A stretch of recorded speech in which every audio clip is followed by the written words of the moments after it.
Hello, my friends, and welcome to episode 128, the Halloween edition of the Kiss Army Nation podcast. I'm your host, Pasquale Vari. This is a very special and jam-packed episode celebrating the 45th anniversary of Kiss Meets the Phantom, and we have a lot in store for you on this show. For the first part of this episode, I will be going solo as I talk to Xander of Kiss Army Things about the phenomenon that is Kiss Meets the Phantom and his work on updating some of the visual effects in the film. Second, Claudio will be back along with Craig Patton and Patrick DeMontigny as we give our take on the cult classic. Finally, we will close the show talking with Phantom expert Ron Albanese. So, you've arrived at Magic Mountain. Get into that roller coaster and strap yourself in, because we are going for one heck of a ride. And this ride will begin with my interview with Xander of Kiss Army Things. Hello, Xander. Welcome back to the show. Thank you so much, Pasquale. It's good to be here. Hey, listen, before we get going, I want our viewers and our listeners to know how much of a part you have on this podcast. You have designed the promos, the logo, the backdrop, the video backdrops, the backdrop you see here right now. You're a part of the look of this show. So thank you so much for everything you do for the Kiss Army Nation podcast. Well, you're very welcome, and I got to tell you, and it's one of the most fun things I've ever done in my life, just to be a part of your show and to help out in any way. I truly love getting creative with you, and doing whatever it is that you need. So I love your show, and it's always nice to be on. I think this is like my second or third time.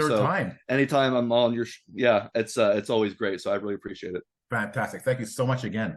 So let's talk about Phantom. Oh yeah, it's perfect. It's Halloween time, so Phantom is like every year. It's mandatory watching around Halloween. So yeah, this is great. Absolutely. This is perfect. And like you said on your show, Phantom and listen to Monster. Exactly. Yes, I listened to Monster twice today. Not gonna lie. Nice. So I mentioned in the introduction that Kiss Meets the Phantom was a phenomenon. Do you agree with that assessment? Was Kiss Meets the Phantom a phenomenon? I actually looked up the definition for phenomenon, and a very simple definition for it was a remarkable person, thing, or event. And so right. I suppose whether you're being serious or you're using it sarcastically, you could say that it was a phenomenon. I think polarizing is maybe a better word for it. I think everybody has their own memories of it where they think back and they go, oh my gosh, it was amazing. I was there with my friends and all around the TV around Halloween, and it was an amazing time. And then you watch it years later and you go, ugh. Right. And for some folks, it was always, but I love talking about it because it's just such an enigma. So maybe enigma and polarizing are better words, but phenomenon is definitely one word that you could use to describe this movie for sure. Oh, very nice. Very nice. Listen, we all know that this cult classic is now, 45 years old? Yep. And there's been a lot of Kiss anniversaries, especially in the month of September. But I know fans really are excited about this one. Why do you think this particular anniversary creates such an excitement with the Kiss fans? I mean, I'll be honest, I have no idea. I think maybe it just has to do with, time. As time goes on, things become more celebrated. I know that like on Kiss Army Things, our show, if you watch like almost every episode, there's always an anniversary of this or a celebration of that. And so I feel like just as time goes on, especially because it's the end of the road, we're all celebrating everything to the max. Makeup Kiss, non-makeup Kiss, original Kiss, current Kiss, everything is being celebrated. But yeah, no, maybe it just has to do with time passing, and especially with numbers like 40, 45, and 50. Those are right. Pretty big numbers, and especially for the core Kiss fans who were there in 78, who were watching it on television. It's a big memory for them, for better, for worse. It's nostalgic, and everybody has their stories with it, and I think that's playing a big part into it as well. I think about Kiss on their first farewell tour. They were only on 27. I can hear Paul, 27 years ago, we wanted to be the band we never saw. Well, 27 doesn't sound near as good as, 50 or even 30. Right. So I think those numbers, 40, 45, 50, those are just big numbers. And so Kiss fans will celebrate anything, 42, 37, 12. I celebrate Monster every year. It's just we're always looking for a reason to celebrate. And so 45 is just a really good reason to celebrate. Do you think a movie like this, being 45 years old, means more to a fan my age at 55 who thinks back to his childhood, who has seen the movie, I was 10 years old? Yeah, I was exactly 10 years old. And this brings back the memories of childhood. You think it has more meaning to somebody my age than somebody your age, for example? Possibly. It's hard to actually gauge that, because I can't be in your head and your experiences, you can't be in mine, but nostalgia is powerful. And even though I do have my memories with it, and I'm sure we'll get to that in some way, shape, or form as the episode goes on, it wasn't 1978, it wasn't Originals Kiss. When I found out about Kiss, I knew about all Kiss right then and there, day one. I didn't live it day by day, album by album. So I think there may be a little bit more meaning to somebody, who saw it in the 70s or in the 80s, or when they were young, when they were 10, and can say, oh yeah, I remember that. For me, I mean, I do have my memories, but perhaps they're not 45 years old yet. So maybe once they're 45, they'll have marinated, they'll have simmered. And yeah, I don't know. It's a good question, but it's really hard to gauge, As we all know, right, Kiss has released anniversary records off the Soundboards, the Destroyer, and Creatures box set. If they were to release an anniversary edition of Kiss Meets the Phantom, what would you like to see? Okay, if we ever got a Kiss Meets the Phantom box set or something like that, that would be the ultimate. And it's actually funny that you asked this, because maybe just a month or two ago, I saw a video on Rick's channel, It's All For You Demon, where he was literally talking about there being, how cool would it be if there was a 45th anniversary box set. And so I encourage some folks to watch that video, because he had some really cool stuff to say. But I know for me personally, it wouldn't even be that hard to do either. I mean, imagine like a Blu-ray, a 2 Blu-ray, we'll do 3 actually, but start with 2. So a 2-disc Blu-ray set, one with the original Kiss Meets the Phantom of the Park, right, 4:3 aspect ratio, the original Hanna-Barbera music, and then the second Blu-ray disc was Attack of the Phantoms, the one we got on Kissology Volume 2. That could be really cool. Include both versions of the movie. I think there was even commentary included with Attack of the Phantoms on Kissology Volume 2. Throw that in the mix, and that's not even effort right there. You just have the assets, put them out there right there. I think fans would love to see, and this is the real big one, I think fans would love to see that Magic Mountain concert footage. All like that is got to be some of the, if not the best footage ever shot of the original lineup, because it was shot with those pro cinematic cameras up front on the stage. And we've seen little clips in the movie, but how cool would it be for fans to actually see whatever footage exists of that show in concert form on Blu-ray? That to me, I think would be hard to beat. And of course, Kiss is going to do some hardback cover, where they have all kinds of scans of photos and, tickets and posters and things like that. I mean, they could really do something cool for the core Kiss fans. And so I think if you're going to, go big like that, you could just include all the versions of the film and include some of that unreleased footage of the concert, or whatever footage exists of that concert. That to me is just exciting to think about. That sounds amazing. That's actually something I would probably buy for sure. Oh yeah, I would pay probably Creatures box set money for that, just because they're going to go that hard with it. Absolutely. Right. Now, I know that you've often said on your show that you're not a big reader. We're going to have Ron Albanese later on on this episode, and he wrote a book, I think a few years ago, called Conversations with Phantom. I've heard of that, yes. He basically interviewed a bunch of people directly related to the movie, people behind the scenes, the actors and the actresses and everything. Have you read the book at all, or no? I've seen I know who Ron is. I've seen the book cover. I did know about the book, but I didn't realize that it was actual interviews with the people. And because I'm kind of currently obsessed with this film, that's a book that I would definitely read, because I do and have read Kiss books, but I would be a liar if I said I've read most or, all of them or anything like that.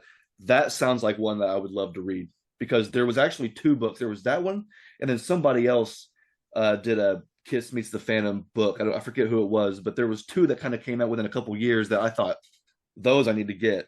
Now, I missed out on this one, but if I can find a copy, I'm going to snag one up, because I would love to hear I know at this point, the Gordon Hessler, the director, I think has passed on. I think Anthony, who played Devereaux, has passed on. Some of these people have passed on, and either that or they're just not around in the public anymore. Like the person who played Melissa, Deborah Ryan. I haven't heard anything from her probably since they did that Phantom commentary. So that'd be a cool book to read. I tell you what, if at some point, if I can't find it or just time passes, you may just send me the book if you want to. I'll read it and I'll send it back to you because that sounds like a fun read. It really does. We'll work something out. We'll work something out. Yeah. Absolutely. Okay, so it begs a question now. So what does Kiss Meets the Phantom mean to you? Oh man, that's a difficult question. So the Kiss fan in me has made peace with the film because for a while it really bothered me. It really bothered me that people could laugh. This was just one more thing that people could point at my favorite band and laugh at. You know what I mean? This kind of gave people a reason to make fun of Kiss, and for years that kind of bothered me. But as I've gotten older, I care less about that and more about just how fun the movie is. So the Kiss fan in me just likes it for what it is, the fun and the joy. But another part of me, I guess the Kiss YouTuber or whatever, makes me want to look at it like a film class, like Film 101. Now, usually when you go to school, you learn how to do something and what to do the right way. I feel like with this movie, you're learning how not to make a movie and what not to do and how to avoid making a movie. So I like to, when I'm done watching it as a Kiss fan, I like to look at it objectively from a filmmaker's standpoint. And if I was in the screening room, what notes would I give to be like, okay, we need to change this, do that to make it better. So I like to respectfully look at it from an analytical standpoint and break it down. And just, we always talk about, oh, the acting sucked or, the visuals sucked. Well, why? Why did they suck? How could they have been better? That's what I like to think about. Right. So it's kind of a fun little puzzle that I like to piece together and figure out, well, what could have made this movie better? Or, why was it this way? So either way, I like it. It's great fun. It's easy fun. And that's just to me what it means to me. Okay, so let's imagine you're on a movie podcast. You're a critic, and basically you're asked to basically critique Kiss Meets the Phantom, but you have to be objective. So how would you objectively review this film? Well, I don't have it in fancy language like all written out like a critic would because they're creatively negative, but they always find new ways to just roast everything. So I don't have it written in that way. But I mean, if I was to look at it objectively, I would have to say that clearly, production was rushed. The band members were not actors. The approach to the film wasn't taken very seriously. And I probably wouldn't give it a really good review, honestly, because I mean, I can look at it objectively and say, look, when it comes to sound design, there's some misses. When it comes to that soundtrack, there's some misses. When it comes to the dialogue and the acting, it could have been a lot better. When it comes to that script, man, could it have gone under some rewrites, So objectively speaking, it's not a very good film. And I can say that, as a Kiss fan, as not as a Kiss fan, at the ground level, story-wise, plot-wise, visual, sound, music, it's not a good film. Okay. What if you just saw Kiss Meets the Phantom? What would be your critique of the film from a Kiss fan's point of view? Would it be the same, or do you see it differently as a fan? I don't know, because I think if you're a critic, you can say what you feel and not feel bad about it because it's your job. You know what I mean? But when you're a fan, you're a Kiss fan, and you see that movie and you say, wow, that does not make the band look good.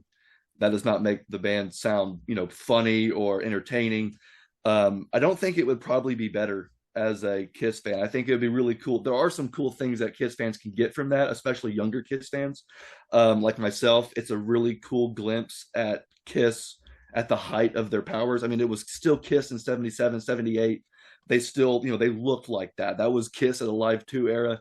They looked great. They acted on stage. I mean, they were very intense. You see all the crowd shots before and during the show of the people just dressed in the costumes. They look like, it's a 70s crowd. It's shot on a 70s camera. It's aesthetically, 70s like that. And since that was an era I missed, if I want to go back to that and time travel, that's the movie I'd go watch. This fan, I can kind of somewhat give it a better review, but at the same time I can give it a worse review, because you feel it hits closer to home as a Kiss fan, as opposed to just some film critic who watches and destroys a movie every week. I find I get bogged down with the nostalgia. I remember watching that movie as a kid, and I remember the excitement of watching it as a kid. And even watching it right now, I forget the critic's point of view of the film and enjoy it for what it is. It brings me back to that 10-year-old kid, and I love it, So yeah. Oddly enough, I can't look at it from the perspective of a critic. I look at it from the perspective of that 10-year-old kid who first saw Kiss Meets the Phantom and remembers the excitement of that. And I just love it. I don't care how bad it is. I don't care how poor the acting is, the production. Absolutely love it. And I would spend big bucks on your package, anniversary package, because it sounds amazing. And it means that much to me. Well, see, I think that right there proves that maybe perhaps, like I said earlier, nostalgia is very powerful. And I think that right there proves it. So maybe perhaps, like we said earlier, maybe there is a deeper attachment to it coming from somebody who was actually there watching it back in the day. I think that right there kind of proves it. You can't even look at it from a critic standpoint, whereas I first heard a critic standpoint, whether it was Gene and Paul, the fans, or actual movie critics. All my life before I watched the film, I heard about how crappy that film was, how bad it was. So I already kind of knew the history surrounding it, whereas you got a fresh perspective and that first time. So yeah, I think there's definitely something to say about that initial experience versus a younger fan who kind of just watches it after the fact. Most of our listeners know that you have this amazing YouTube channel and podcast called Kiss Army Things, and on that channel you have a couple of videos featuring your work updating the visual effects of the film. Can you tell us a little bit about that? For sure. So I guess it goes back to when I first saw the film, which was around 2007-08 when Kissology came out. I didn't realize at the time that the version I was watching on Kissology Volume 2 was the better version, the edited version. I thought it was an upscaled remaster where they took the original 4:3 and made it into widescreen, brighter, clearer, and did all that. I didn't realize that there were two versions of the film. There was the original broadcast of Kiss Meets the Phantom of the Park, and then a year later, they took the TV version 4:3 and made it 16:9, added in some of the solo album songs and took out some of the extra cringe, put it in theaters over in Europe under Attack of the Phantoms. I was not aware of any of that. So I was really disappointed when I actually watched the original film and saw all the guts and all that. I was like, oh no, this was even worse than I thought. So as I got older though, I would watch it and just start kind of like when you watch it, you have a certain level of excitement that you just kind of forget that it's a bad movie. I think I've watched the film so many times that I've convinced myself that it's actually a good film, and any sort of plot holes or missing elements are just gone because you can yourself fill it in and you just understand it on that level. Right. So I kind of had that, going for a while, but was still in the back of my mind wondering, I think it was after Kiss did Kiss Scooby-Doo, that felt like redemption, because it felt kind of like the same thing, but in animated form. So even though there was some cartoony, gimmicky stuff and some silly stuff, because it was animated, it made sense. But it made me think, man, how cool would it be to see a live action Marvel Kiss film? It would never happen. But if they took the film seriously in a modern day with live action Kiss, how cool would that be? Now, that's never going to happen. But what if Kiss Meets the Phantom had better modern VFX? Now, that's something that I could probably do. So in an effort to entertain Kiss fans and learn a new skill, I decided that it'd be kind of fun to pick and choose a couple of the iconic scenes from the movie. And like I said earlier, just break them down logically and just say, okay, if we were all making this movie, how would we approach this? How would we do this? And it's kind of been a little fun experiment on showcasing why the movie is just as good as it is bad. But you're a teacher, so you know that 50%, that's still an F. You're still failing. But I think the film is just as good as it is bad. And so what I'm doing is I'm showcasing what the good parts of the movie are, and then where some of the things went wrong, and looking at it through hindsight and through a modern lens with modern technology, how could we fix this movie? And so that's really what it's been. And fortunately, a lot of Kiss fans have been pretty positively receptive of it. They tell me their stories about, yeah, I saw this when I was 8 or with my friends, and I didn't like it or I loved it, and what you've done is really cool. So the goal is just to really, I guess, at base level, entertain Kiss fans. But at the same time, it's almost like redemption for us, because you're seeing what could have been and what should have been. So yeah, and also we just get a better appreciation for things like visual effects. I think that CGI and visual effects and all that have gotten a bad rap because of the superhero movie overload, which I love those movies, and I understand people's disposition towards them, but I don't think people realize that every single movie they watch has CGI, has visual effects in it, even the ones where you think, oh, it's just a modern art film, low budget. No, every single sky is replaced in every single movie. Water is replaced, fire, all this stuff is being changed. They're just so good at it that even if it's not a superhero movie, you don't notice it, you don't see it. And so I've learned over the last 5 years how cool visual effects are and how they've played a role in modern cinema, starting from Star Wars, or not Star Wars, but around there, going all the way to now. And so it's been really cool just to break down these scenes from A Hard Day's Night meets Star Wars, and just kind of look at it through a Kiss fan's lens, a filmmaker's lens, and say, hey, let's learn a new skill and let's just break this down and get to fixing. So I've actually got one coming up right now. As soon as I get done with this, I'm going to go back to editing it, and it should hopefully be up this weekend. So yeah, it's been a lot of fun. Nice. And which scenes have you done so far? So the first one I did was the scene at the amphitheater, where most people will know it as the Chinese samurai scene, where they had the laser swords. I thought it would be cool to take those and make them into lightsabers, because that's kind of what they mimic. So that was the first scene. The first fight scene I did was the scene at the amphitheater at Magic Mountain. And the second scene I did was the concert scene at Magic Mountain, where you first see Kiss in the entire film, which isn't until about a half hour in, which is kind of sad. But anyway, so when you see Kiss for the first time at Magic Mountain, when Ace appears and makes Paul and Peter appear, and then Gene breathes the fire, that was the second one I did.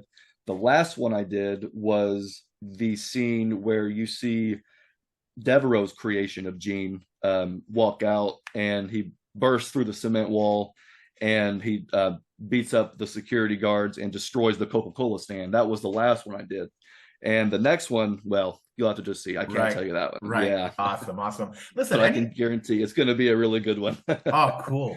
So any plans on working on the entire film eventually?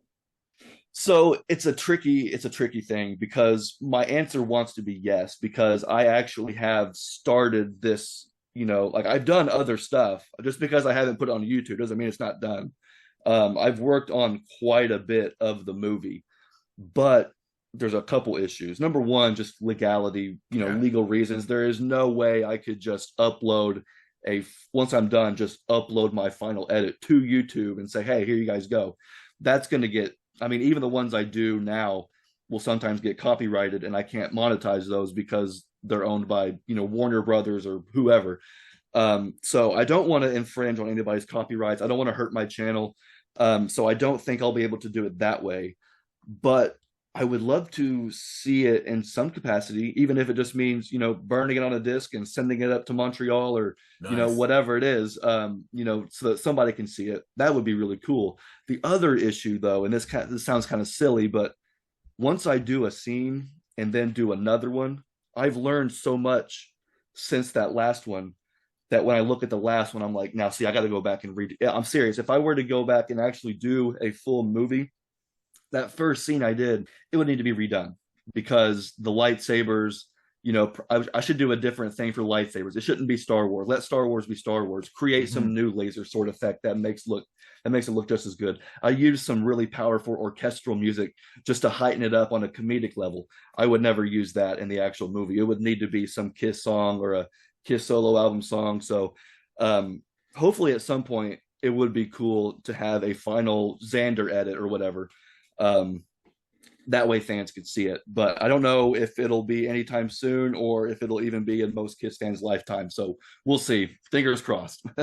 Your work on these edits got the attention of a lot of podcasts. I hear it mentioned quite often. Actually, anytime Kiss Meets a Phantom is mentioned, your edits are mentioned as well. It goes hand in hand. I'm glad. I know that it's been a sore spot for Kiss fans and even Kiss themselves. So, and I know lots of people have done, different things with it. There was somebody last year that did like a super ultimate edit where they put in both the original Kiss Meets the Phantom with the Attack of the Phantom. They did an entire new intro scene, opening sequence. I thought, hey, that's so cool, man, that fans are, doing this. So hopefully I can get, mine's going to be really different and really special. Mine's not going to try and be anything close to the original. Mine is going to be, most people will actually enjoy some of that jank and some of that cringe and some of that cheese. My video would be, or my version would be, a serious attempt at making it look like an actual film. Mm-hmm. And while I have you here, I want to tell you this, because the thing I've noticed is that as soon as you fix some of the jank over here that I fixed, suddenly the jank over here doesn't quite seem as janky. For instance, that iconic scene of them by the pool in those robes, and they've got guns. That scene is absolutely 100% hilarious after you watch my concert intro scene. Because that concert intro scene is so epic and so cool that once you get to them sitting, and again, mine's re-edited too, the poolside scene, but once you get to it, it actually works. Because the reason why it didn't work is because it was cheese and then more cheese. But once you have something that's cool, all of a sudden that contrast kind of works. It's almost like when you see a really big buff guy, and then when he speaks, he has a really high voice. It's the flip of your expectations. And so the movie works on a different level once you fix certain things. And that's what I'm really excited for fans to see. If it ever fantastic. Well, I'm looking forward to your next edit, man. I really enjoyed those as much as I know other fans enjoyed as well. Cool. Thank you. I appreciate it. So, Xander, thank you so much for helping us celebrate the 45th anniversary of Kiss Meets the Phantom. And before we go, tell our listeners where we could listen and hear and watch your amazing podcast. Sure. So Kiss Army Things is on YouTube. I haven't really bothered with doing like Spotify and other things right now. We're just mostly a visual podcast, so I keep it on YouTube. It's easier to manage. But yeah, find us on YouTube, Kiss Army Things. And then if you want some extra Kiss Army Things content, we're also on Facebook and Instagram. We're celebrating, the 24th, so tomorrow for us that's filming, 10 years since the Facebook page started. So we're in kind of a celebration mode right now. We've actually created buttons that we're going to be passing out at the Indianapolis and Rosemont show. So if anybody watching is going to be at those shows, definitely hit us up, say hi, because we're going to be hanging out with fans. I know you got a few shows you're going to. So it's just really awesome to be with you on the show and just talk with Kiss fans, celebrate everything, whether it's Kiss Meets the Phantom, the 50th anniversary of Kiss, the Kiss Army Nation podcast, Kiss Army Things. It's just celebration all around. So thank you so much for having me on, brother. No, you know, like I said earlier, you're a big part of the show. We had you on 3 times, and we're going to have you on several more times for sure, because you are part of the Kiss Army Nation podcast family. Thank you so much once again for helping us celebrate the 45th anniversary of Kiss Meets the Phantom. Absolutely. Thank you so much. And shout out to Claudio and Patrick and Craig. I hope you guys have a great episode. Awesome. Thank you so much. Thanks. Up next, Claudio returns to the show along with Craig Patton and Patrick DeMontigny to discuss our take on the cult classic as we continue to celebrate the 45th anniversary of Kiss Meets the Phantom. Claudio, welcome back to the show, my friend. Thank you so much, guys. So nice to see you. Nice to be around. So, Claudio, I just finished an interview with Xander, and I think our audience noticed that I was solo. Can you tell our listeners what's been going on? Yeah, absolutely, man. No issues. Thanks for asking. No, I had to travel to Buenos Aires for some personal and family stuff, but nothing to worry about. Everything is fine. Just normal paperwork that I needed to take care of. But everybody's doing fine. So and looking forward to coming back, man. But this is so great to see you guys here. It's awesome. No, you're a trooper, man. Going to Buenos Aires, everything that you have to do over there, and you still took the time to come on the show to do this we can't special skip the anniversary. show, it's amazing, man. That's so right. Cool. We can't so cool. skip it. And speaking of cool, Pat, Craig, welcome back, and thank you so much for taking the time to do our special anniversary show. Hope you guys are well. Yes, you too. Pat, anything new with you? Same old, same old. I know I've been saying this for quite a while, but still working in the Kiss room. I just want to get it just perfect. So I'm going to dedicate more time on that during this winter. Oh, fantastic. Craig, how about you? Nothing new, just doing the job and, outside around the house, just trying to keep busy. Nice. And guys, I mean, can you believe it? It's been 45 years since the original airing of Kiss Meets the Phantom. And here we are 45 years later talking about this cult classic. So let's kick off this anniversary with our little mini discussion panel with a simple question. What was your experience like watching this movie for the first time? Start with Craig. Wow, 45 years. How time has flown. It's just like, I feel like Gene Simmons when he got unmasked. It's 45 years already. Man. But I remember I was 14 or 15 years old, getting the TV guide in and seeing that there's a movie coming out with Kiss on NBC. And I was like, wow, that's pretty cool. Because in those days, we didn't have much access to videos or concert footage, or it was basically magazines, and that was about it, right, on radio. But I remember I freaked out. I was like, I got together with some friends. We watched it. This is cool. It's, in those days, it was like Star Wars. It was all these cool special effects, which today are not even a blip. But in those days, it was great. And I thought it was cool at the time. I thought I should have been more Kiss in it, and rather than that whole beginning part where they're at the park, it's a build up, and that part was like, okay, we fast forward this part, but the concert scenes were pretty cool, even though it was overdubbed. But there just got to be some footage of that whole concert somewhere. Yeah. That would be super awesome to get a hold of that somehow. Yeah. And can imagine just being there, right? And being a part of the shoot, it would just feel so freaking cool. But that's about it. I mean, the first experience for me was just like, okay, this is cool. This is the first time I've gotten up close, except for 76 and 77 when I saw them in Montreal. But it wasn't up close like that. It's you see a different side of them. It's acting rather than concert footage or whatever the case may be. But in those days, it was a thing to do. But Craig, you also saw them at Cinema de Paris, right, in the theaters, Kiss and Attack of the Phantoms. Yes. So what was that like? Listen, I remember the first one I saw was Meets the Phantom, then we saw Attack of the Phantoms, and I'm like, oh wow, this is a sequel, or this is And you sit down, you have your popcorn and your drink, and you're sitting there waiting for the movie to start. Wait a second, this is the same movie. The only thing different was they popped in some solo music. Yeah. Right, exactly. So it's like, okay, I felt gypped, but whatever, it's Kiss, right? So you plow through it and you watch it, and and since then there's probably been remastered upon remastered on the same film. But it was it was a lunch bag letdown, let me tell you. Right. Yeah. Pat, how about you? Yeah, I saw it when it first aired in 78. And I remember, if memory serves, it was on a Saturday night because we had company over at the house, and my parents said, okay, you can watch it, but in the other room on the black and white TV. But less only for the fact that it was the first time I heard them talk instead of singing. Little did I know that it wasn't Peter's voice, but that's another story. But I was too young to realize that the movie was the quality it was, but the experience was fun. We didn't know the movie, so you didn't know what happened. And even when they got to the part where the fake Kiss is playing and they play Rip and Destroy, In my 9-year-old mind, I thought it was like they rewrote the lyrics for Hotter Than Hell. I didn't think much of it.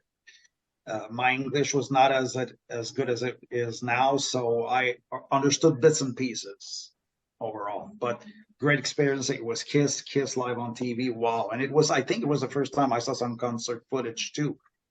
Because as Craig said, we didn't have access to much. So exactly. if you were lucky, you'd see bits and pieces here and there, but that was about it.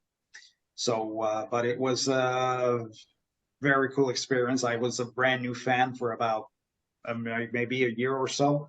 So it was all good. So brings back memories. I still remember it vividly. Mm-hmm.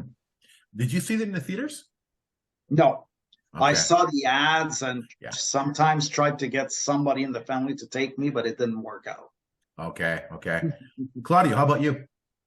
Well, what I love about having these discussions, we all come with different angles, and in my case, it was a complete different experience because I was living down in Buenos Aires, in Argentina, and the movie was in the theaters only. So it was not on TV, and actually it was much later.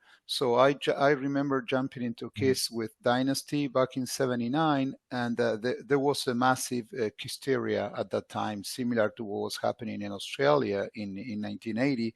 So then I think business-wise, it made much more sense to bring the movie to the theaters. And I remember at that time there was it was very usual that the movie was played back to back. So you paid only one ticket and you stayed in the theater, and you could see the movie like 4 or 5 times, and that's what we did. So we went with the friends, and it was a surreal experience. We were basically watching our superheroes there. We, of course, we were not as fortunate as you guys. We were not exposed to the early Kiss, like in the US and Canada. So for us, it was like everything was new. So for many people thought actually that Dynasty was the first album. Okay, down here. So, but it was surreal. It was the first time, as you guys said, that you could see those guys moving and talking, and at the same time being a little bit of a human and superhero at the same time, and playing rock and roll and fighting, against the bad guys. So it was fantastic. So even today, and I know that we're gonna talk about later, but it brings back that innocent child in me. I was at that time, I don't know, 11 or 12 or something. But still, when I watch it even today, I'm that kid, man. It's unbelievable. Yeah. How about you, Pask? Memory is a funny thing. So this is how I remember it. I remember at the time when I became a Kiss fan, I think Kiss had just come to town, and I had just missed it because at that time I don't know who the band was, but everybody was talking about it. And at that point, I had become a fan. And I wanted to be part of the conversation. So I told everybody I went to the concert. In fact, I did not. And I told everybody how amazing the show was. But then somebody called me on it and told me, hey, wait a minute, did you see this? Did you see this? Did you see that? I couldn't answer the question. And he called me out, and basically he caught me in a lie. And I have to admit, no, I never saw them in concert. But then he asked me, well, did you see them on TV? I go, oh, yes, man, absolutely, for sure. I never saw them on TV. I lied about that, too. And I remember when the Paul Lynde Halloween special was supposed to air, and I heard that it was supposed to air on this day, but I wasn't sure at which time. So I basically waited for it to come on, and I'm waiting, and I'm waiting. And don't forget, I'm 10 years old, and it's getting late. And I think it was around 9 o'clock, maybe 9:30. And again, that's how I remember it. My mom was saying, Kiss is not going to come on, just go to bed. So I listened and I went to bed. And the next morning when I went to school, everybody's talking about it. And I had missed it again. So I had never seen them live, never seen them on TV till Kiss Meets the Phantom. So imagine my excitement, like Patrick was saying, not hearing them just sing, but them talking. Yeah. It was just incredible. But I was watching the movie through really bad cable. so the image was a little blurred, But every moment of that movie to me was so exciting, and every time they were on screen, I was completely captivated.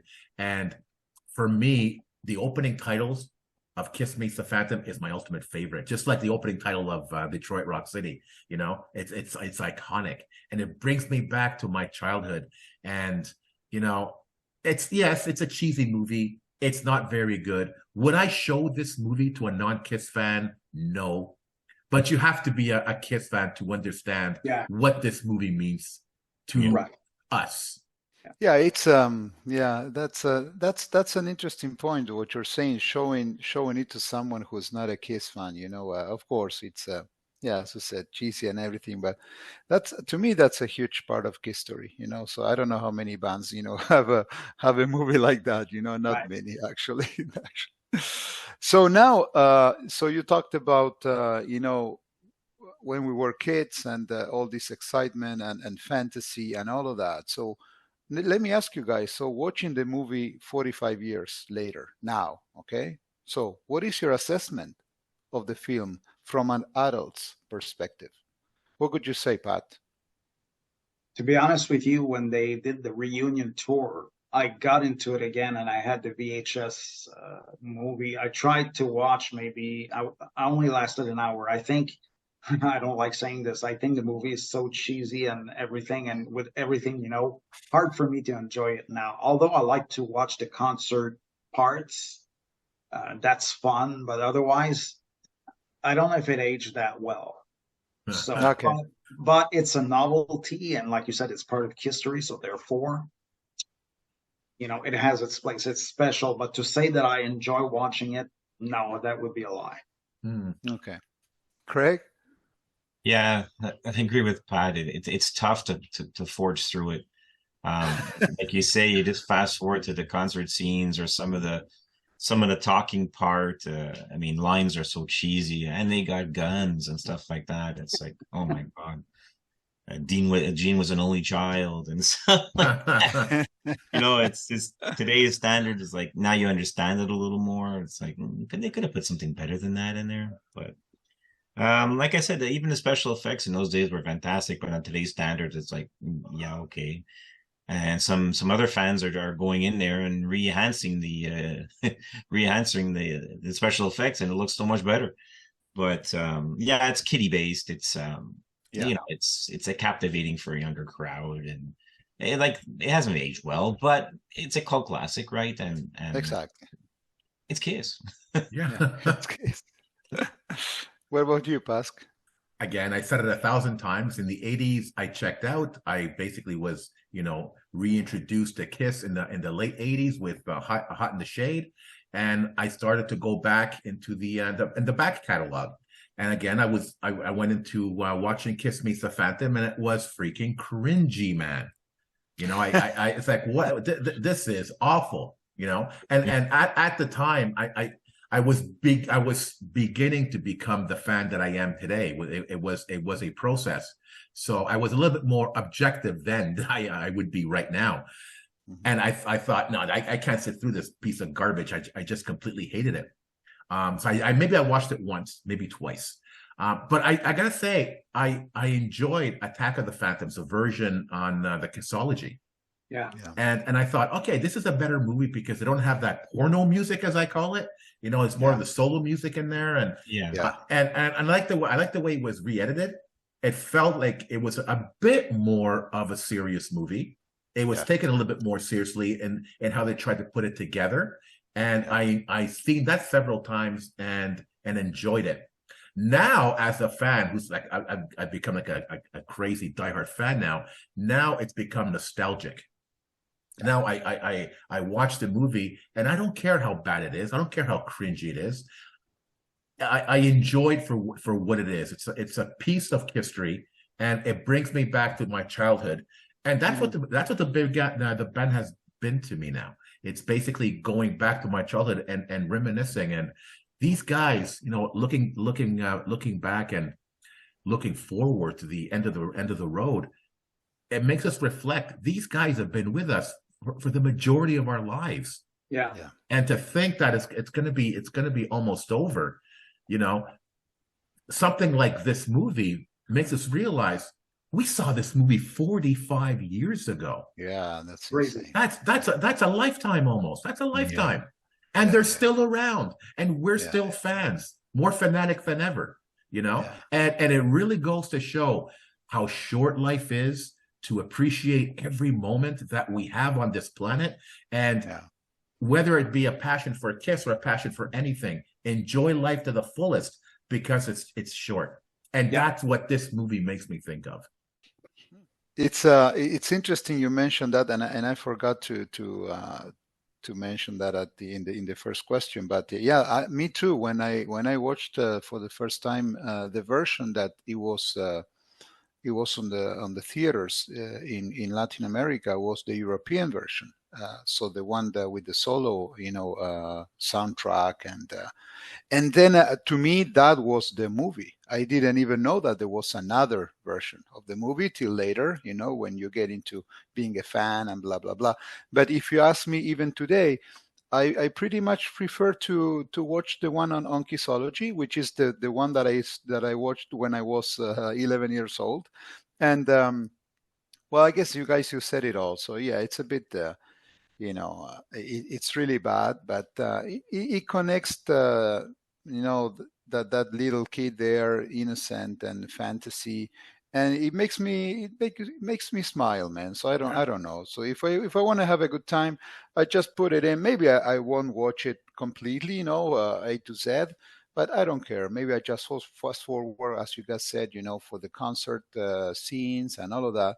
But there's some there's some really cheesy stuff that still makes me laugh. And to me, it's a it's a rock and roll band, and I don't know how many rock and roll bands they had the luxury to do something so bad that actually we even enjoy. When sometimes something is really really bad, that it's so bad that it's good. That's what's happening. Again, looking back in Kiss's 50-year career, things like Kiss Meets the Phantom, The Elder, even Carnival of Souls, at the time, I can see maybe why fans felt it was cringeworthy, or the band felt it was cringeworthy and doesn't want to associate with Phantom or Elder or Carnival. But if you then look back at the entirety of Kiss's career, you don't see it in just small little parts. The release of Love Gun and Destroyer, the release of Kiss Meets the Phantom, the release of Love Gun. They took off their makeup. It's not just about these microcosm events. It's about the entire picture. Yeah. And it's the entire picture that's really special. So having said that, where do you believe Kiss Meets the Phantom stands in history today, 50 years later? We'll start with Claudio. Well, I think it has its place.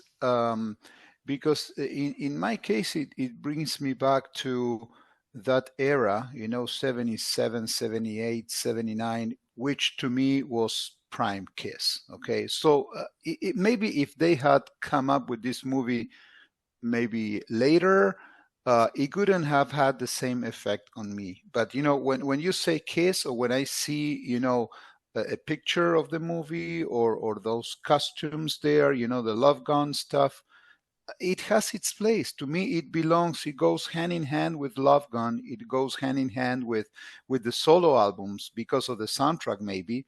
So to me, it's like a combo. It comes together. So I cannot separate the movie from what was happening with Kiss 77, 78, 79. So that to me, by that, it has a lot of value.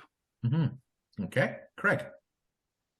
Yeah, to elaborate on that, I think it's Kiss is a machine, right? So I think that in those days, it fits in with marketing and merch stuff. It's their target audience at that time was teenagers. So they did things that was teenager oriented. I had lunch boxes, pencils, you name it, puzzles, all this kind of stuff, merchandise that would appeal to those guys, right? And this movie is teen oriented, right? It's not like it's a serious movie. It's not a classic. It's a cult classic. So I think it would fit in the area of the times. I mean, if you look farther down the road, you're going to have them that they're appealing to a different market as an older person with more disposable income, right? So they're more approachable, they're more adult oriented. But at this time, you see that the cracks are starting to surface on the band's camaraderie. It's Ace and Peter didn't show up, stuff like that. Well, mind you, we only found out later because in those days it wasn't knowledge, but you saw that. Today you hear that and it's like, okay, well, that's when they started to lose focus of being a bubblegum band or being a regular rock band, right? Mm-hmm. And some of the members didn't want to go that route, and that's what happened. And that's, we all know history on that point. But it's still like a cult classic among fans. And I think it would fit right in there. If they had made a movie for The Elder, it would be like the new Kiss Meets the Phantom if they made a movie for The Elder, right? Yeah. I think it's all era-based, and it fits in with the time, and it just goes with the flow, Okay, Pat.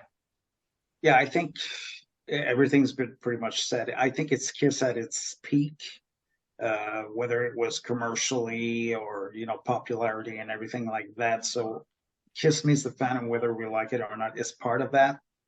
You take it for what it is, and it's a chapter in history. We can't erase it. Mm-hmm. I think it's good to look at it from a different perspective and go, well, it does have its place in history. Take it for what it is. It's not a movie that will become a classic, but it has its place in the heart of Kiss fans, and I think that's what matters most. When the world was introduced to the Beatles, what did we hear? The Beatles on Ed Sullivan. Whether you're a fan or not, this is huge. It was worldwide. Everybody knows about this. Everybody respected that, right? How was Kiss introduced to young fans back in the day? The Halloween special, the Paul and Halloween special, a kiddie show. Kiss Meets the Phantom, a kiddie movie. No one takes that seriously, right? So a non-fan looks at Kiss Meets the Phantom and goes, well, this is just more proof that this band is a joke. Yeah. And no, it wasn't a very good movie, I granted. But again, you can't look at this movie in isolation to the rest of their history. It's a huge part of their history. Here we are, the four of us. I just finished talking to Xander. Ron is coming up next after us, talking Kiss Meets the Phantom 45 years later. And these are grown adults talking about a kiddie movie with really poor special effects, horrible acting, horrible production value. And here we are talking about it on a podcast celebrating its anniversary 45 years later. And don't tell me this movie isn't an important part of history, because it absolutely is. I agree. And the proof is in the pudding. Here we are talking about it so many years later. It is a huge part of history, a huge part of our lives. And when we watch the movie, we forget how the movie was produced, how it was made. Yeah. We forget the acting, but what we do remember is our childhood. And for that, this is an awesome, awesome movie.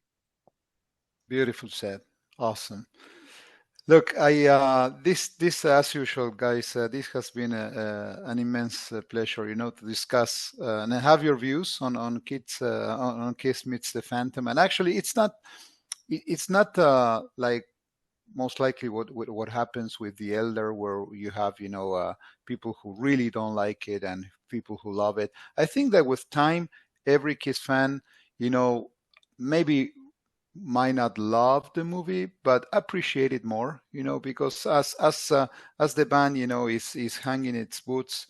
I think every single thing that they did, it has its own weight. And I agree with you, Pask. It's the right time to celebrate it, and very happy to be celebrating with you guys. Awesome. The roller coaster hasn't come to a stop yet. We will conclude our celebration of Kiss Meets the Phantom talking to the author of Conversations with Phantoms, Ron Albanese. Oh my God, Ron, welcome back to the show. It's been so long. Great to be Look at back. that. I love your show. You know that. Oh, thank you. Thank you. Hey, listen, Thank a little Kiss Army Nation podcast trivia. Ron was our very first interview on the show way back in April of 2020. It's been, what, 3 years now? Can you believe it, man? Absolutely. That is so cool. I love it. I love it. You're back, man. So Thank cool. you. Thank you. So, Ron, what's new with you? What you been doing since you've been on the show last? Well, since I last talked to you here in cyberspace, I've been doing my thing, school teaching during the day. And other than that, any other time, kiddie rock and rolling all over the place in the tri-state area, down here in the States, Florida, Pennsylvania. I do about 100 shows a year. Oh, wow. Ron, the focus on this episode that just Pasc referenced was on your book, Conversations with Phantoms. So an excellent book that we recommend anyone who hasn't read it to go get it right now. Get it. That's an amazing book, man. That's absolutely fantastic.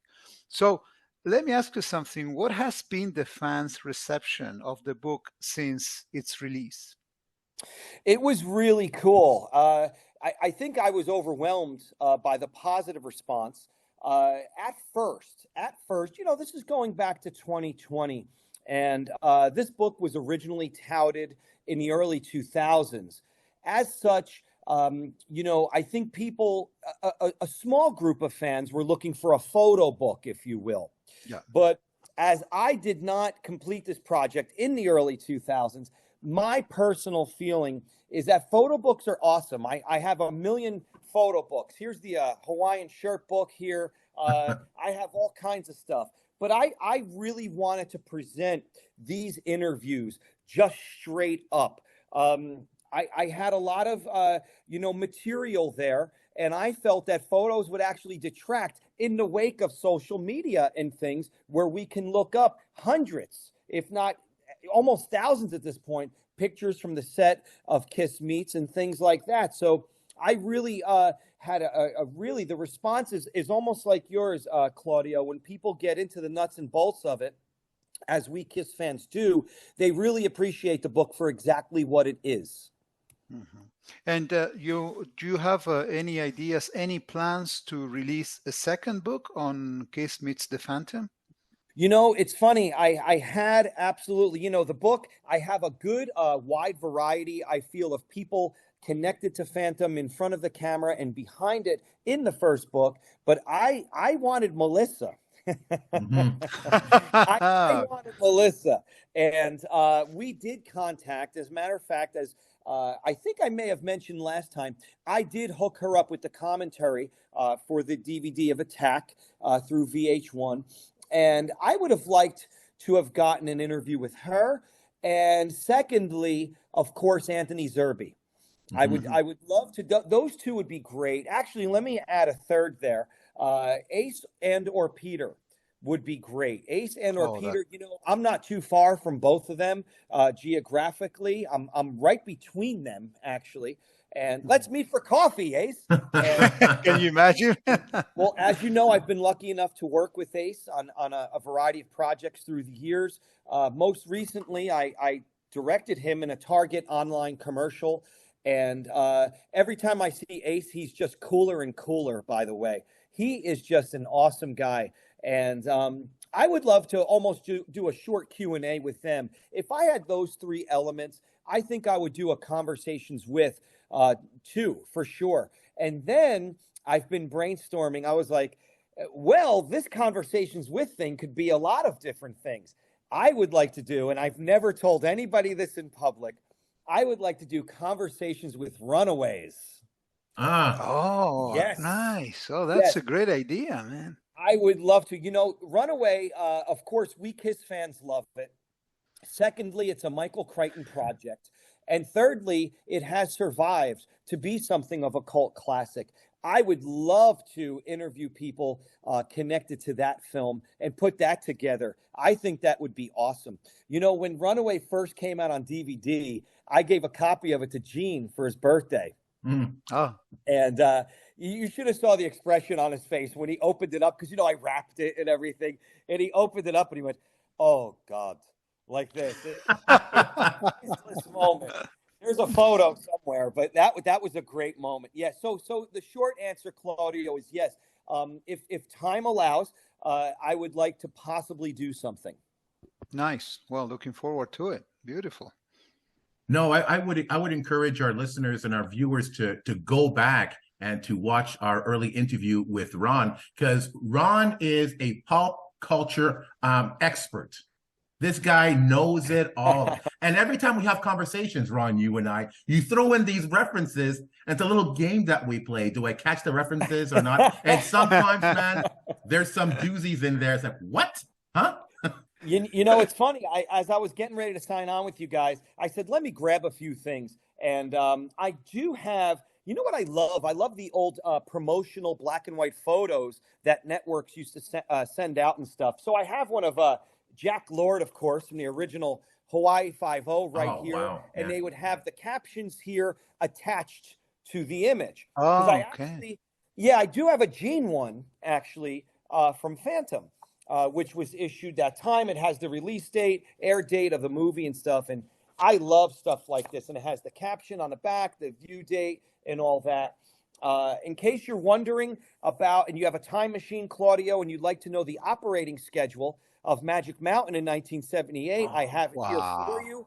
Please just ask. And all you KISS fans, you guys who love minutia, and that's a big word like gymnasium, you need to look at May. And if you look at May, you can see when the park was open and when the park was closed. There seems to be a bit of conjecture as to whether or not KISS filmed during a closed park or a park that was open with sections roped off. So the answer kind of lies in here. Wow. Okay, now we move on. While I'm talking, can I show you something else, boys? Go for it. All right. I pulled out a couple things recently. I have an email here from a guy that ran, or maybe even still runs, a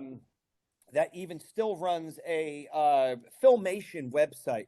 And I found this after my book. This email here, this is an email from Tuesday, March 19th, 2002. And he tells me that he spoke to Lou Scheimer. Lou Scheimer, of course, the head of Filmation. I actually interviewed Lou one time, but regarding the Beatles animation project, which I actually love to this day. And if KISS were to do one in 78, I have a sneaky suspicion it would have been very close to the Beatles cartoon. Okay. So he actually says here that Lou Scheimer said that Filmation did have the rights to make an animated series. He's not sure if any artwork was done, but thinks there must have been something because he took it overseas to present it first. So it looks like if there is any artwork or anything, it might be somewhere overseas. Somewhere else. That gives us a small lead 40 some odd years later. Here it is, folks. Get searching. Oh, cool. And finally, speaking of overseas, gentlemen, Claudio, I know you were saying to me, you were saying, Ron, can you show me the original Creatures cassette? No, that's not what we're looking for. What's behind you, man? Okay, hold on. This is actually, it's going to float by you. You've seen this, right? This is important for fans, though. That is the German lobby card featuring Sam Cotton as Sam, not Terry Lester, because apparently they did film for a couple of days, and here he is, fully in character, fully acting. This is the only known image of Sam Cotton in the world, playing our hero or anti-hero, Sam. That's a gem, man. That's awesome. Yeah, this is actually totally mint, actually. This is an actual original lobby card. It's pretty cool. Sorry for that. That's Angela. Hi, Angela. But yeah, so pretty cool stuff. Now, Claudio, I spied with your very eyes behind me. Many things have this, but they have it in a facsimile, a recreation. That is the original, I believe, Colombian Attack of the Phantoms movie poster. It is, indeed. Wow. Usually, I hear you can tell via the folds. This was folded when I got it. It's a twisty, foldy metal. That's a KISS Exposed reference. And you have it here. This is going to go upwards. I'm going to move it this way. Now I'm disappearing I'm behind the poster, and now I'm over here. And wow. yeah, okay. Oh, that's now we so go on. cool. Yeah, That's no, so come cool. on. I love that. I love that. When I did jump into the project, I have the Viewmasters from Magic Mountain that came out in the 70s. I researched their characters, which you see in both versions of the film. I really wanted to, even for my own sake as a researcher and a writer, jump into Magic Mountain 1978. And that's what I did. So now I have all this stuff filling my basement. Very cool. So, Ron, I have a two-part question for you. Sure. Do you believe that Kiss Meets the Phantom is now part of pop culture? And my second question is, why do Kiss fans have such a fascination with this movie? That's a great two-part question, by the way. The first part is a resounding no. It still does not reside in overall American and or global pop culture, or even just pop culture from the 70s. When you see things about the 70s in magazines at the supermarket and stuff, Phantom just doesn't exist. It fell into a black hole. There's many movies like that, Star Vehicles, Going Coconuts. Donnie and Marie did a movie around the exact same time, and it kind of just disappeared and nobody knows about. But that actually played in theaters. No, Phantom doesn't, and I think it's a bummer. I think it could have survived to be a perennial Halloween thing for sure. I do. And what was the second part of your question? Why do you believe Kiss fans have such a fascination with this movie? I was thinking about that, and apart from the fact that, hey, it's Kiss, and they look pretty cool in it. They have fresh haircuts, they look pretty cool. And again, we generally love the 70s, guys our age. Yeah. I think, for me, and I think this relates to us as well, I think it's one of the first Kiss things that we saw happen in real time. Yeah, exactly. Yeah. I came online. I got into Kiss in late 76, but I didn't, really become a fan per se until 78, where I was in control of my own fan destiny, buying 16 magazine and things like that. I saw, like millions of us did, Kiss Meets the Phantom air. It happened in real time. And that was a big thing. So I and then the solo albums were right then. I enjoyed getting those at the time of release. And then, of course, Dynasty and on through. But yeah, absolutely, totally. I think that has a lot to do with it. I think that's one of the touchstones. That's one of the posts for us when we look back to the 70s is Phantom, especially for the fans, if not Gene and Paul themselves. Right. And what exactly does Kiss Meets the Phantom mean to you? It ties in. I love 1978 in Kiss to Repask. I absolutely love it. I would say actually from Alive 2, late 77 through 78, utterly fascinates me because it has everything. It has a live album. It has a studio collection, if not a brand new Kiss album in double platinum. Let's not forget that. It has a Japanese tour. It has regular, or stateside touring, if you will.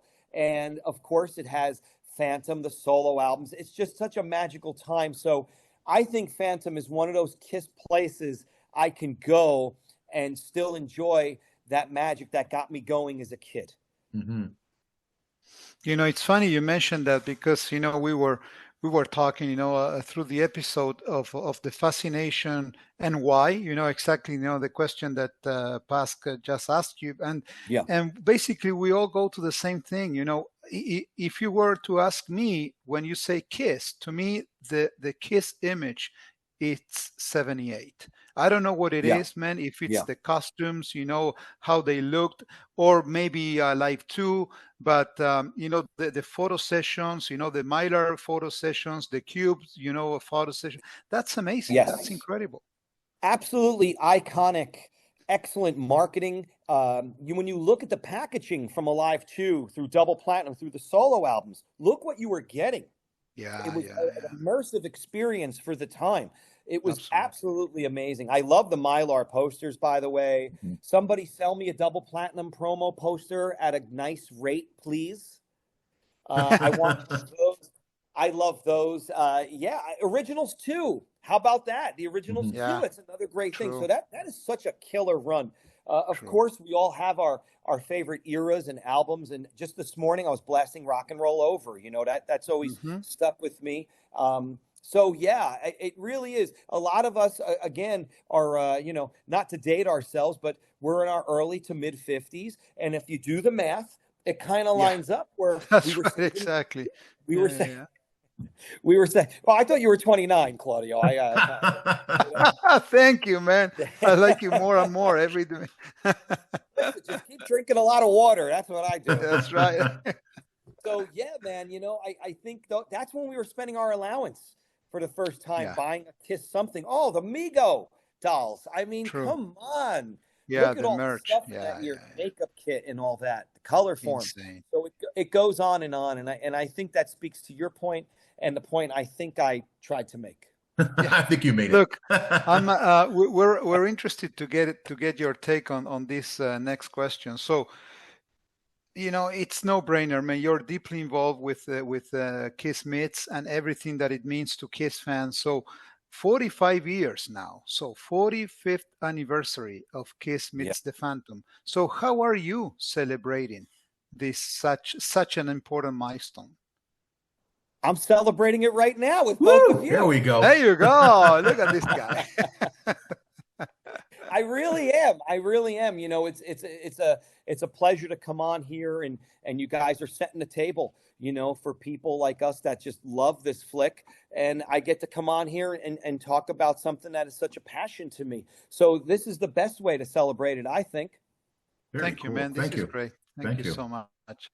And yeah, so Kiss fans, we come from different parts of the world, and but everybody seems to kind of get together on this specific date to celebrate this movie. So, what would you think would be the ultimate, way to celebrate?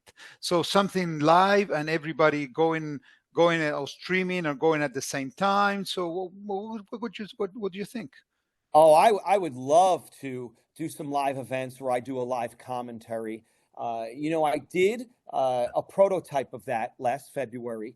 A great Kiss cover band from Long Island, Kiss Unmasked. They said, "Hey, Ron, you want to stop by? We're gonna throw a tack up on the screen after we play, and if you want to do something with that, that'd be great." So I said, "I'll do a live commentary." So I started talking. The movie was over for an hour, and I was still talking in front of a blank screen. But true story. It was about 1 a.m, Pasquale. They were vacuuming, shutting down the theater, and but it was wonderful. I'd really like to get together. I love fan gatherings. I love gatherings of like-minded people. I used to love to go to the Kiss Expos in Jersey, the very birthplace, isn't it, of Kiss Expos, I believe. And just get together, do a viewing, maybe sell some books, and kind of hang out and just go for it and get into the spirit of it. Because I could see when we were watching it, I could see that people were getting a kick out of what was happening on screen, and then I was kind of buttressing that with some stuff I discovered while writing with my extras. book. Yeah. I would love to do something like that, whether here, or anywhere. Actually, I think that should happen. I think that's an awesome thing, and I've been itching to see Kiss fans. I don't know about you guys, but in the lack of expos and Same here. yeah, with the Madison Square Garden shows coming up, I don't have tickets because I'm usually booked. I'm booked on at least one of the nights with my business. But so many people are flying in from all over the world. Yeah. People have been texting me and stuff, and I really want to get together and hang out with some Kiss fans. And then I think that could be spun off into doing something with Phantom. I think it'd be great. Yeah. Oh, cool. Yeah. So, Ron, imagine I'm a non-Kiss fan because we all know that, Kiss Meets the Phantom is a cult classic. But I'm not a fan. I've never seen the movie. How would you convince me to watch this particular movie? I would see if that person That poor soul, non-believer. Poor soul. I would see, it's funny. I'll tell you a story. I jammed with somebody last week. Oh, I hope he doesn't watch this. But he said, I got a really good guitar player, and it's a young kid, and the kid's a doll. The kid's a good guitar player. But we start talking. I'm like, what are you into? We're jamming on Zeppelin and stuff. So I say, do you like Kiss? And he's like, oh, God, no. Oh, wow. I'm like, now I totally snap. I go, oh, you're a musical snob. Kiss is an awesome acid test to see if somebody's a musical snob, especially a guitar player, because 9.5 out of 10 guitar players, guys, usually go through their ace phase. Yeah. Even if they don't stay with it all the way and they move on to playing all this Mixolydian stuff and everything, they usually have an ace phase because ace is pretty undeniable. And in my opinion, I'm going to go top 5 most influential guitar player of all time. He inspired people in all genres to pick up a guitar. No, I'm not going to tell you he's the most technical or any of that boring stuff, but I'm going to tell you in terms of influence, in terms of inspiration, and his body of work from the 70s and parts of the 80s, to me, fully stands. And I love Anomaly. But what were you saying? Oh, what would I do? Okay. So Pasquale, wait, check this out, dude. So I'll give you a great example. That's a hard entry point, though, for a non-believer to have the Phantom first. Exactly. It's true, eh? That's a great question, by the way. There lies the challenge. Great question, by the way. The Chelsea record. Right. Well, I would say, this is a real time capsule of 1970s pop culture. It has a variety of actors that were in movies like Anthony Zerbe, that were in TV like Zerbe and Carmine Caridi. It has Kiss, who are at the absolute zenith of their success. And you have Gene Simmons, who for a while definitely was in the pop culture zeitgeist, as the kids say. Yeah. So if you want to see the 70s, if you want to feel the 70s, it's an amusement park, the fashions, the kids in it, I would try that way. I don't know, and maybe musically, I think Rock and Roll Night. I think I was telling you, Pasquale, I wrote a whole part on this, but I excised it from the book, really, how that beginning intro is like an awesome music video. It's incredible. I get so into that every time. It's a full goosebumps moment. So maybe you could hook them by that. They fall asleep for the plot exposition. And then when Kiss appears, they're back online. And maybe they say, okay, I get it. I think that's possible. Right. A lot of coaching along the way, a lot of coaching, Now, Ron, I Yes, know sir. the answer. I know the answer to this, but I'll ask it anyway.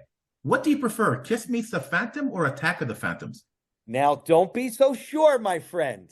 Oh, Don't be so sure. Well, okay. It went like this. It went Kiss Meets. Then for me in the 80s, it went Attack. Okay. Then it went Attack. Attack felt refreshing, a couple alternate takes and stuff. But especially since doing the book, I think Kiss Meets is really the superior product. I do. I think it's edited more tightly. I think for what it is supposed to be, it's better. Don't forget, it was shoehorned into being an international release. That was something that was an opportunity. They saw it. They had a couple pieces of film hanging around. They spliced it together, threw in the Dynasty clips, and sent it out the door. I think the TV version of this project is best. Was I right? You were right. You were not. I'm going with Attack. Wow. Now, Claudio, I hear your accent, sir. What kind of accent is that? I was going to say Japanese, but I think I'm wrong. No, I'm Japanese. No, that's I'm from Argentina. So Argentina? You're South American. Awesome. I did play in makeup in Brazil. I did do a makeup Kiss show in Brazil. Oh, wow. Once. Yeah. Friends of mine were in a big tribute down there. And, listen, you're talking about a continent where Creatures of the Night is almost like Back in Black, Yeah, exactly. Yeah. And so that was amazing to me to see that. And so we played down there and packed out a club, and the passion of South Americans for soccer and Kiss Just awesome. But you know why? Because there is a shift in the timeline. So because we didn't have the chance to be exposed to the early Kiss. So when actually people got exposed to Kiss was late '79. Okay, so then for us it was like the beginning. So that's why Creatures, it's like it's so fresh for Latin America. And the reason why I'm picking Attack, it's because down there in South America, we never watched the movie on TV. That was on the theaters. That was a movie, and it was only the Attack version. We never saw the other one up until later you became a fan, and then you buy stuff and blah blah. But in the scene in the theaters, that was the only version ever showcased. That was Attack. That's fascinating. I was actually going to ask you that. And what's, the Cliff Notes version of understanding the differences between the two, I think you could really start at them excising Ace's comedy. If you look at the two, Ace's comedy is completely jettisoned, just about. So I think that's a primary difference that you'll see. I love the solo album songs being in there. I think it adds me a lot. too. Yeah, I really do like that. It's funny. South America was behind Australia even in getting into Kiss. It's how it traveled around the globe like that. Exactly. Absolutely fascinating stuff. Yeah. So Ron, in your book, you interviewed a lot of insiders, such as screenwriters, movie makers, and the actors on screen. So at any time during your interviews, did you ever get the impression that any of them were embarrassed or regretted working on the film? Not a single time. Not a single time. The script writers felt proud of it. They felt that they were given a golden opportunity to write something. They delivered it. It survived basically intact and was filmed. And their way of thinking was that it was going to become a perennial. It was going to become something where they would have had mailbox money every year as it aired during Halloween. And, we would go into everything Halloween to this day and see a Melissa costume or a Carmine Caridi suit or something. Right. Okay, maybe not, but I want to be Sam. I want to be. So, I think nobody did, but I will say, I became friendly with Bill Aucoin at the time. And we would talk on the phone a little bit, and we met up in person at least 2 times. And, we had dinner that time, me, him, and Bruce, as I recount in the book. And I think when he would talk about it, I think I caught a vibe of, okay, this wasn't the greatest project, but it was part of an overall effort. It wasn't really a make or break thing. So Claudio, I kind of throw the football, and I don't mean soccer ball, I mean American football, back to you, and I say, or I opine that if Kiss came back with a heavy record, or on something on the par of Love Gun in '79, maybe there wouldn't have been a Kiss backlash in the States. My point to you is, I'm saying in a long roundabout way that I do not remember anybody in the neighborhood growing up saying that movie was terrible. Kiss stinks now. They sold out. However, I do remember fighting for my life, defending myself against people saying I Was Made for Loving You's terrible. Right. Yeah. So I don't, and even in the papers at the time, as I've collected stuff, I don't remember anybody really being rough on that movie. I think it was a bold, cool move. And again, just going back to your initial query, I think Bill Aucoin knew it didn't click. It may not have clicked, but it was just par for the course, on to the next thing. Okay, that's right. This got away from us a little bit in what it was supposed to be. But we jumped in the deep end of the pool, and we did it. Yeah, that was for sure, part of the marketing plan, the commercial plan, one more product, to expose Kiss, to as many people as possible. And it worked. In that way, it worked. We had a lot of rock and roll movies. People forget. Sergeant Pepper was all this vanity casting and everything, and Rock and Roll High School and things like that. So that was definitely a thing that was out there. And then later on, of course, we had Can't Stop the Music, starring the Fabulous Village People. Yeah, Felipe, if you're watching, you were fantastic. And Felipe Rose is a friend of mine. But yeah, so this was, again, par for the course stuff. Very smart. Exactly. Kiss could have kept on rock and roll. And I don't think because they did the movie, they had to be this. I thought it was another slice of the Kiss thing.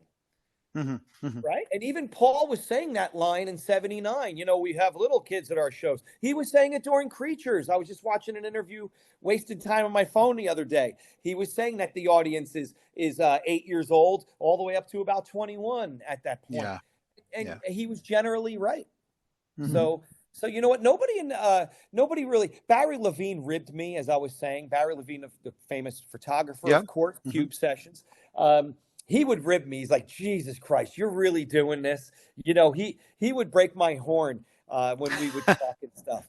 But even he and I struck up, a good friendship during that time. And he ended up being really supportive about it. Like I said, he reported me to Gene, which was, well, okay, maybe not so nice. But you know what I mean? He was the only one that gave me any amatz about it, as the Italians say. Okay, got it. So, Ron, our roller coaster on Magic Mountain is about to come to a stop. And I got to tell you, you were the perfect guest to close this show discussing the 45th anniversary of Kiss Meets the Phantom. So before we let you go, any final words you want to say to the Kiss fans about Kiss Meets the Phantom? Yeah. Watch it. Enjoy it. It's one of the great, cool things that Kiss has given us through the years. And on a personal note, thank you once again, Kiss Army, for supporting my book and not only buying it, but enjoying it. Your positive feedback is what matters. You should just be looking at the book cover anyways. Pasquale holds it up. Thanks again, guys. You guys are awesome, man. This is really cool. Thank you. It's been so cool, man. Thank you so much, Ron. It's been a true pleasure, man, to have you on the show. And, so educational, entertaining, and savvy on Kiss Meets and Attack. So thank you so much, buddy. Thank you. Thank you. Kiss Army, we hope you enjoyed our Halloween special on Kiss Meets the Phantom. Once again, thank you to Craig Patton, Patrick DeMontigny, Xander of Kiss Army Things, and Ron Albanese for helping us celebrate the 45th anniversary of the classic film. Tell us your thoughts about the movie and how you're celebrating its 45th anniversary in the comment section. Till the next time, remember, never stop rocking. Take care, everyone. If you enjoyed this episode, like and subscribe on YouTube or follow us on Spotify, Automatic, iHeartRadio, or wherever you listen to podcasts. Don't forget to make yourself heard. Leave us a comment on Facebook, Twitter, or Instagram. See you all soon, Kiss Army.